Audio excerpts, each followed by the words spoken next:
हमने ये प्लेटफॉर्म एक देने की कोशिश की है।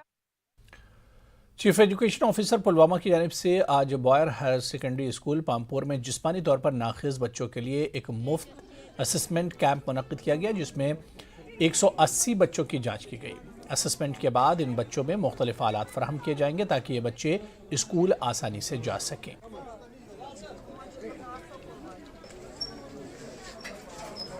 आज का ये जो कैंप है ये स्पेशली एबल्ड चिल्ड्रन के लिए है, जोन काकापुर और जोन पामपुर के लिए है।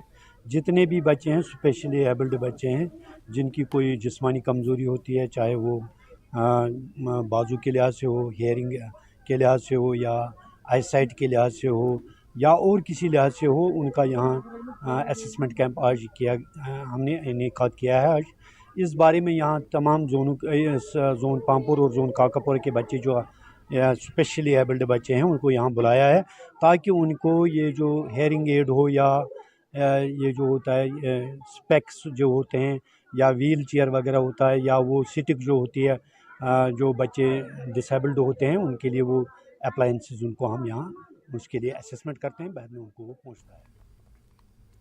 कठुआ में युवाओं को रोजगार मेले के तहत नियुक्ति पत्र सौंपे गए। जिला प्रशासन कठुआ द्वारा डीसी दफ्तर कॉम्प्लेक्स कठुआ में 214 के करीब युवाओं को अलग अलग विभागों के नियुक्ति पत्र सौंपे गए।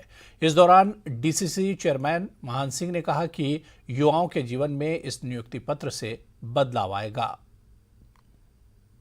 ये बड़ी खुशी की बात है कि रोजगार मेले के तहत जो इनरोलमेंट करी गई है उसका जो है फास्ट ट्रैक पर ये भर्तियां करी गई हैं और आज के उसके जो अपॉइंटमेंट लेटर बांटे गए हैं, ये तकरीबन 3000 जो बच्चे बच्चियां हैं जम्मू कश्मीर के ये सिलेक्ट किए गए हैं अलग अलग ज़िलों से। और हमारे लिए बड़ी खुशी की बात है कि हमारे ज़िला कठुआ के 214 बच्चे इसमें सेलेक्ट हुए हैं जिनको आज नियुक्ति पत्र दिए गए हैं। भी जानते हैं आज रोज़गार मेले के तहत माननीय प्रधानमंत्री जी ने भी नई दिल्ली से आगाज़ भी किया इस मेले का और साथ में एक ख़ास संदेश भी दिया JNK के लिए। हमारे माननीय LG साहब ने श्रीनगर से इस प्रोग्राम का आगाज़ किया, वर्दी चीफ सेक्रेटरी साहब ने जम्मू से इसका आगाज़ किया। उसी की कड़ी में आज हमारा कठुआ ज़िला में भी इसका आगाज़ किया गया। जितने भी हमारे अपॉइंटीज़ हैं ये लगभग 200 के करीब हैं, इनको हमने इधर से नियुक्ति पत्र बांटे गए हैं। कठुआ के 214 के करीब जो बच्चे हैं जिनको आज नियुक्ति पत्र सौंपे गए हैं, मैं मुबारकबाद देना चाहूँगा। और जितने भी बच्चों ने ये क्वालिफाई करा गया है मैं उन सबसे मैं मुबारकबाद देना चाहूँगा, क्योंकि इन्होंने जो 2 करोड़ का एक लॉलीपॉप था उनमें से ये 3000 नौकरियाँ जो जम्मू कश्मीर के बच्चों ने छीनी हैं, निकाली हैं, ये इनके लिए बहुत बड़ी अचीवमेंट है। मैं इनकी आगे की जो यात्रा है, जो इनकी इस जॉब के लिए इनका डेडिकेशन है, इनकी जो मेहनत है, उसको सैल्यूट करता हूं। उधर श्रीनगर में 100 से ज्यादा नौजवानों को तकर्रुरी नामे हवाले किए गए। इस हवाले से SKICC में मुनक्किदा तकरीब में LG मनोज सिन्हा शरीक थे। उन्होंने कहा कि नूर नज़र लोगों को नौकरियां देने का कल्चर भी जम्मू कश्मीर में ख़त्म किया जा रहा है।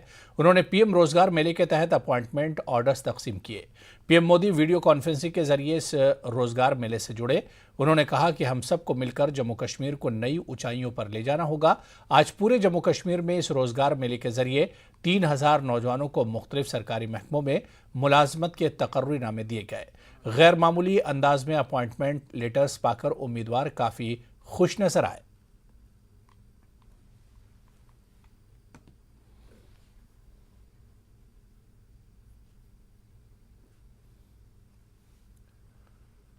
तो उधर LG मनोज सिन्हा ने आज बडगाम के शेखपुरा में बैक टू विलेज प्रोग्राम में हिस्सा लिया। इस दौरान उन्होंने कहा कि जम्मू कश्मीर में मिलिटेंसी आखिरी सांस ले रही है और इन सांसों को भी बहुत जल्द रोक दिया जाएगा, क्योंकि सिक्योरिटी फोर्सेस अपना काम कर रही हैं और जो मिलिटेंसी से जुड़े लोग हैं इनको बहुत जल्द ख़त्म कर दिया जाएगा।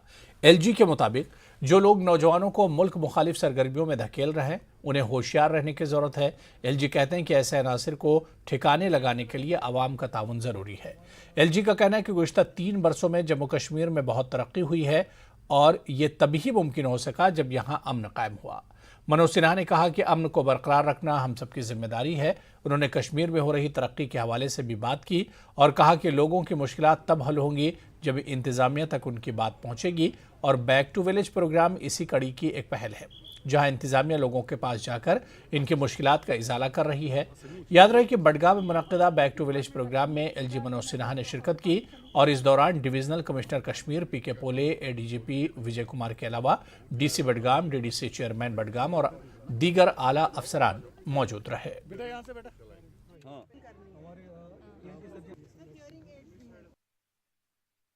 तो जो लोग उन निरपराध और निर्दोष लोगों की हत्या कर रहे हैं, आप समझिए कि वो आपकी हत्या है, उस गरीब आदमी की हत्या नहीं। कल अगर ये दहशत पूरे देश में फैल गई तो आप यकीन मानिए न यहाँ ईंट बनेगी न यहाँ फल तोड़े जाएंगे। ये बड़ी परेशानी आपकी होने वाली। सिक्योरिटी फोर्सेस अपना काम कर रही, लेकिन अवाम को भी इसके लिए आगे आने की जरूरत है। और मैं आपसे निवेदन करना चाहता हूं कि इस पर आप खुद विचार करिए। 2-3 वर्षों में बड़ा परिवर्तन आया। अब खुल के लोग ऐसी घटनाओं के खिलाफ खुल करके लोग बोलने लगे हैं। ये बड़ा परिवर्तन है समाज में। लेकिन कुछ निहित स्वार्थी लोग हैं यहाँ। अभी डीडीसी चेयरमैन साहब बता रहे थे कि आम आदमी को इंपावर करने की कोशिश प्रशासन कर रहा है। चुने हुए प्रतिनिधियों को इंपावर करने की कोशिश प्रशासन कर रहा है।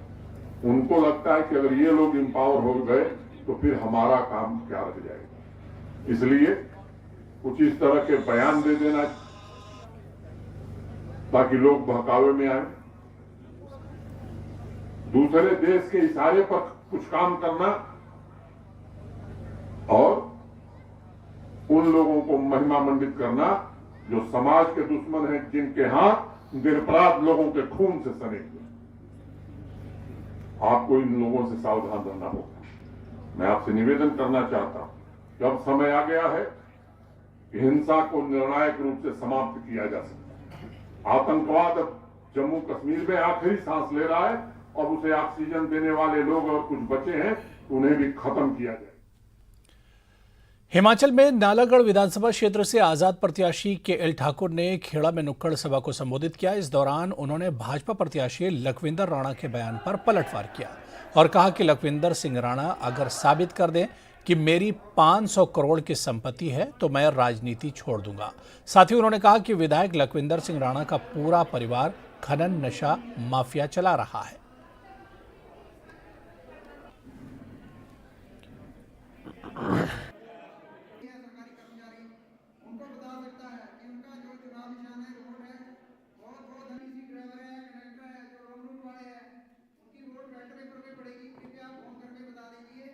जिसको 500 करोड़ का नहीं, 500 करोड़ क्या समझता है वो, उसको ये नहीं पता 5 करोड़ को 500 करोड़ कहते, 5 लाख को 500 करोड़ कह सकता है वो। अवैध खनन हमने 1 रुपए का नहीं किया है। सारा जो काम है हमारा जो ये खनन नहीं है, ये जो हमारी क्रशर्स हैं, ये पिछले 25-30 साल से हमारे क्रशर चले हुए हैं। तब मैं पढ़ाई करता था, तब से हमारे क्रशर चले हुए हैं। और हमारा एक एक चीज़ वैध है, गवर्नमेंट को रॉयल्टी जाती है। और अगर प्राइवेट है तो प्राइवेट जो हमारी लीज है तो उसमें से जो प्राइवेट जो पार्टी है उसको पैसा जाता है। तो हमारे एक पैसे ही नहीं, ये जरूर करते हैं ये और इसके ये खास करके ये हर जगह पार्टनरशिप करता है। ये इसके जितने भी बंदे हैं, 5-10 बंदे हैं, माफिया है इसका। खनन माफिया ये है, ड्रग माफिया ये है, ये और इसके बंदे नशे के कारोबार में इन्वॉल्व है। ये इसके बंदे नशे में, ये मैं गारंटी से कह सकता हूँ, जितने भी इसके सपोर्टर है मैक्सिमम नशेड़ी है। इसके पूरा परिवार नशे के कारोबार में इन्वॉल्व है। बच्चों को इसने ऐसा किया है। बड़े दुख से मुझे कहना पड़ता है कि इसके बड़ा भतीजा जो बड़े भाई का था, वो भी ओवरडोज की वजह से उसकी मृत्यु हुई थी। वो बहुत बुरी बात हुई थी। मैं नहीं चाहता था ऐसे कि बच्चे का हो, परंतु ऐसा हुआ था। हिमाचल के कांगड़ा के नदरुल इलाके में जयंती